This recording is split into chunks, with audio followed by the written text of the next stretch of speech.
Öy. Görmändirine bagyslasın da. Görmändirine zatpam zıngma da ho beýdi o. Nämen öňeter öýe hakaýmaýa. Her hili adam madar. Ol ýaly ýür.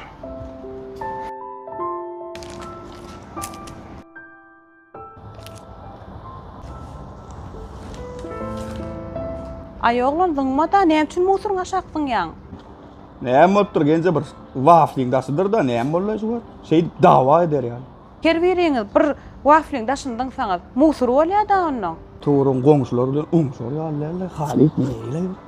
Şol oğlan düzelmekde.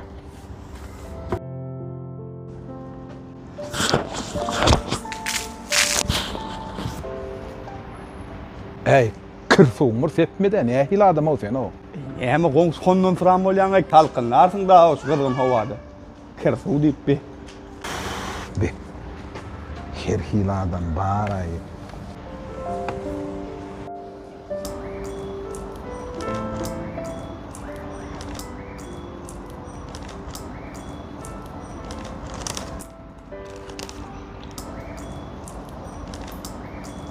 Ay oğlan utanan okmy? Çigdiň zıngma da beýdip. Ay gence çigittir däre şey sermendelemen. Näme gele gence şey maly uçup gidýär şolo. Şemala gitdiýär diýip şey daýmak bolarmy? Peşeden pil yasaman haw şey dip. Serraý adamlara kelinir ay. Be.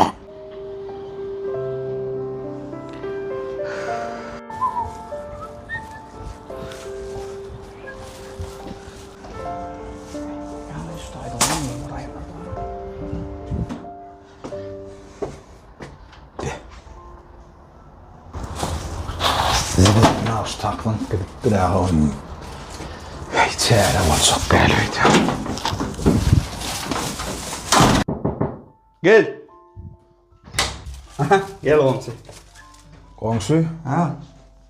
ey, hak ediniz, koyupsan kapıyınızın önüne şunu getirdim. Alın. Bir paket ma däl o. Be.